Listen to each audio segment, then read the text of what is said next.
मिल गया है कि कैसे अपने गांव, घर, अपने जंगल, जंगल, जमीन को सुरक्षित कर पाएंगे। और फिर जो नियमावली बना के गया था, वो बहुत चाहते हैं कि 1996 से बनाए। ऐसा क्या जरूरत पड़ गया है कि संशोधन करो? तो कुछ संशोधन का मतलब क्या है, वो थोड़ा बता दीजिए।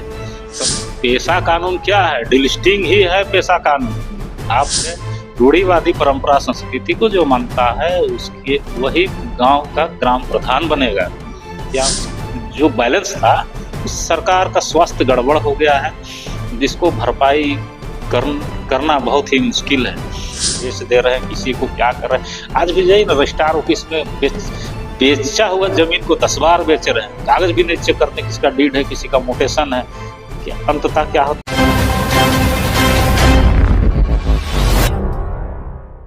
लगातार आदिवासी समाज पैसा कानून की मांग को लेकर आवाज उठाते आए हैं।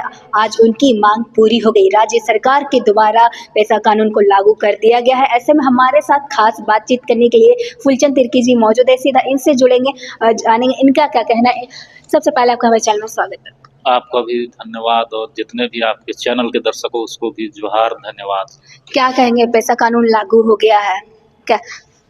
निश्चित तौर से आज जो रूढ़िवादी परंपरा संस्कृति को मानने वाले लोग हैं, पहान, पेंगोरा, महतो, मूड़ा, डोकलो, सोहरो, सबको मैं हार्दिक शुभकामनाएं देता हूं, बधाई देता हूं। और यहाँ के माननीय मुख्यमंत्री को भी धन्यवाद, पूरा कैबिनेट के जितने भी जो पास कराए हैं उनको भी मैं धन्यवाद, झारखंड उच्च न्यायालय को भी धन्यवाद। चूंकि विगत कई वर्षों से आदिवासी समाज, रूढ़िवादी परंपरा संस्कृति को मानने वाले लोग पेशा के लिए बहुत सारे आंदोलन किए, और बहुत सा हम लोग ने भी रैलियां निकाली, बहुत से बैठकें करी। मतलब आंदोलन कहीं ना कहीं सफल रहा। हमारी जो नेत्रियां लोग थी, निशा भगत, एंजल लकड़ा, ये सब गुमला से लेकर के रांची तक पद यात्रा करी। बहुत भारी बरसात में। मैं इन लोगों को भी धन्यवाद करना चाहता हूँ। जो कृषि निदेशालय, ये निशा उरांव जी निदेशक थे, उनको भी मैं धन्यवाद करना चाहूँगा, क्योंकि बहुत ये लोगों ने संघर्ष किया है, जिसके बदौलत आज पेशा कानून जो है लागू हो पाया है। और इस पेशा कानून में मैं बताना चाहूँगा कि ये जो गांव है, जमीनी स्तर के लोग, आदिवासी राज्य है, आदिवासी देश है, हमेशा से लड़ाई यही चीज के लिए लड़ी गई थी कि आदिवासी का यहाँ राज्य होगा, आदिवासी का शासन होगा, आदिवासी लोग आगे बढ़ेंगे। तो पेशा कानून के माध्यम से वो रास्ता आदिवासियों को आगे बढ़ने का मिल गया है कि कैसे अपने गांव, घर, अपने जंगल, जंगल, जमीन को सुरक्षित कर पाएंगे। और वहाँ के जो ग्राम प्रधान बनेंगे, जो रूढ़िवादी परंपरा संस्कृति को मानते हैं, जन्म से लेकर मृत्यु तक जो पूजा पाठ, नेक नियम, गांव में संचालन, बैठक सैठक जो लोग करते हैं, ऐसे लोगों को उनका अधिकार मिल गया है। चूंकि पूरे गांव में देखे होंगे कि ये गांव एक मौजा में, कहीं पे पत्थर है, झारखंड में कहीं कोयला है, कहीं अबरख है, कहीं सोना है, कहीं चांदी है। तो ऐसे लोग जो है मिनरल्स, जो लघु उद्योग है, उनको भी संचालन और प्रबंधन का जिम्मा डायरेक्ट ग्राम सभा को मिलेगी। और कैसे वो उन चीज़ों को सदुपयोग करेंगे, उनका भी जिम्मा उनका भी रहेगा। क्या लगता है फूलचंद दी, राज्य सरकार ने क्रिसमस के मौके पे मतलब उन्होंने किया है, पैसा कानून को लागू किया, तो क्या ये क्रिसमस तोहफा हुआ आप लोग का, या फिर वोट बैंकिंग का एक जरिया हुआ? निश्चित तौर से आज 25 दिसंबर है और सभी जगह त्यौहार मनाया जा रहा है, लेकिन जो पेशा कानून है कि मिशनरियों को ढाढ़स बंधाने के लिए दिया है कि अब थोड़ा सा आप धैर्य रखिए, चूंकि रूढ़िवादी परंपरा संस्कृति को मानने वाले का पेशा कानून मिल गया है, तो थोड़ा सा उनको ढाढ़स बंधाने के लिए मुख्यमंत्री ने ये तोहफा दिया है। चूंकि रूढ़िवादी परंपरा संस्कृति वो छोड़ चुके हैं, अब तो मिलने वाला उनको नहीं है। अब तो मिलेगा तो जो पहान है, पेंगोरा है, डोकलो हो, सोहरो है, मानकी है, मुंडा है, ऐसे लोगों को उनका पावर मिलेगा। तो निश्चित तौर से उनको जो है छलने के लिए या उसको ढाढ़स बंधाने के लिए इस तरह से लोग अफवाह फैला रहे हैं। जी, राज्य सरकार ने जैसे कि पैसा कानून लागू किया पर कैबिनेट बैठक में नियमावली बनाई गई, तो क्या आप ये बैठक में हुई थी, उस नियमावली से आप खुश हैं या फिर उसमें भी आपको कुछ चेंजेस की ज़रूरत है या फिर लगता है कि कुछ चेंजेस होनी चाहिए? नियमावली बनाने का कुछ ज़रूरत ही नहीं है। भूरिया कमेटी जो नियमावली बना के गया था, हूबहू चाहते कि 1996 से बनाए। ऐसा क्या ज़रूरत पड़ गया है कि संशोधन करो, तो कुछ संशोधन का मतलब क्या है? हमको थोड़ा बता दीजिए। संशोधन का मतलब क्या है? समाज जानना चाहती है कि मिशनरियों को फ़ायदा पहुँचाने वाला संशोधन है। इतना दिन से तो झारखंड में पेशा लागू सरकार डायरेक्ट नहीं कर पाई। अभी हाई कोर्ट जो नोटिस दिया इनको, कहा कि आप जल्द से जल्द मतलब पेशा कानून लागू करो, तो स्पेशल कैबिनेट का बैठक बुला करके आपने पास कराया। तो फिर जब उसमें नहीं सके तो अब जो है नियमावली जो है उसमें संशोधन होगा। तो संशोधन में वो लोग खोज रहे हैं कि कैसे मिशनरी भाई को फायदा पहुंचे, कि कैसे छेदा करेंगे कि जो रूढ़ी प्रथा भसक करके जो है आ जाएगा साधारण चुनाव में। तो हम लोग ये हरगिज होने नहीं देंगे। जो है 1996 का हूबहू लागू किया जाना चाहिए। अब लागू हो जाता है उसके बाद आगे देखा जाएगा। जी, ये तो हुई कि आपकी जो आंदोलन आप लोगों ने किया पैसा कानून को लेकर वो सफल रहा। आप लोगों ने लिस्टिंग के मामले को लेकर, धर्मांतरण के मामले को लेकर भी आंदोलन किया। यहाँ तक कि निशा जी ने अपना मुंडन तक करवा लिया। क्या लगता है उसका गुड न्यूज़ आपको कब मिलेगा? क्या उसका असर कब देखने को मिलेगा? मिल तो गया। पेशा कानून क्या है? डिलिस्टिंग ही है पेशा कानून। आप पढ़े होंगे, रूढ़िवादी परंपरा संस्कृति को जो मानता है उसके वही गांव का ग्राम प्रधान बनेगा या वहाँ के जो पदाधिकारी होंगे वो होंगे। तो निश्चित तौर से डिलिस्टिंग का ही दूसरा रूप पेशा था। तो पेशा के माध्यम से आप देख लिए। और पूर्ण रूप से डिलिस्टिंग जब लागू हो जाएगा तो पूर्ण रूप से जो भी अपनी रूढ़िवादी परंपरा संस्कृति को छोड़ चुके हैं उनको नौकरी में चाकरी में आरक्षण का लाभ नहीं मिलेगा। इसीलिए जो डिलिस्टिंग है उसी का एक स्वरूप पेशा कानून है। जी, ये तो हो गई है। और अगर हम बात करें झारखंड राज्य की, तो झारखंड राज्य में अभी भी बहुत सारी चीज़ें चल रही, जैसे कि अतिक्रमण हटाया जाए और स्कॉलरशिप के पैसे नहीं मिल रहे हैं छात्रों को। क्या लगता है कहाँ पे कमी रह गई है? मैया योजना जान रहे ना, कितनों को लेड हुआ। यहाँ पे वृद्धा पेंशन नहीं मिल रहा है, विधवा पेंशन नहीं मिल रहा है। यहाँ पे छात्रों को छात्रवृत्ति नहीं मिल रही है। जो विकलांगों को उसको पैसा नहीं मिल रहा है। तो जितना सारा चीज जो बैलेंस था उस सरकार का स्वास्थ्य गड़बड़ हो गया है, जिसको भरपाई करना बहुत ही मुश्किल है।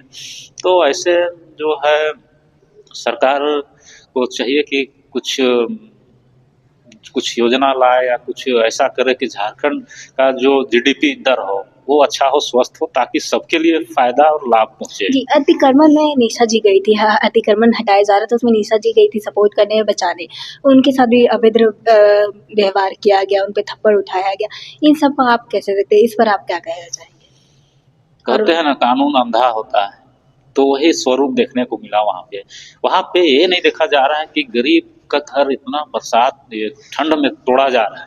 छोटे छोटे बच्चे बिलख रहे हैं, महिलाएं हैं, और मतलब ठिठुरती ठंड में मतलब 3-4 डिग्री सेल्सियस में लोग कहाँ जाएंगे। तो मानवता के नाते हम लोग वहाँ गए और जो विस्थापित है जिसके घर तोड़े जा रहे थे उसको हम लोगों ने रोकने का काम किया था, जिसको आप लोग ने देखे होंगे। निशा भगत के ऊपर में केस भी हुआ है, एफआईआर। उनको डिटेन कर लिया गया था और बहुत बुरी तरह से घसीटा गया।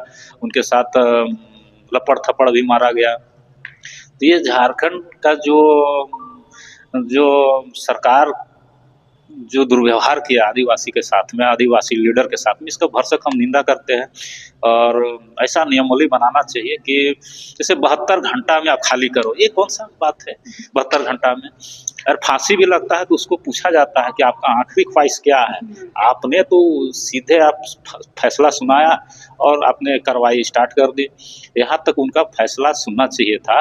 उनके पास कागज है, उनके पास डीड का कागज है, उनके पास मोटेशन का रसीद है, उनके पास नगर निगम का नक्शा पास है, उनको लोन भी दिया गया था, लोन भी चुकाया गया था। एक बार भी आपने उनका पक्ष जानने का प्रयास नहीं किया। क्या लगता है फुलचंदी, क्या इसमें भी कोई स्कीम था, मतलब कोई झोल था कि, क्योंकि कोई भी बिल्डिंग बनाने में एक दिन में तो बनता नहीं है, साल लगते हैं, महीने लगते हैं, तब जाके वो बिल्डिंग बनता है। जब वो बिल्डिंग बन रहा था तो बाकी जो प्रशासन थे या फिर नगर निगम कहाँ थे?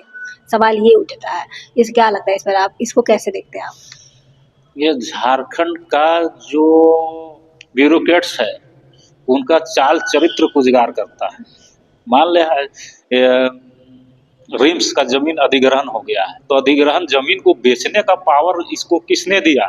46 के तहत जो परमिशन डीसी को पावर रहता है कि आप परमिशन दे, उन्होंने परमिशन देता है और परमिशन के तहत में रजिस्ट्रार रजिस्ट्री करता है, कर्मचारी रसीद काटता है, नगर निगम नक्शा पास करता है, बैंक लोन देती है।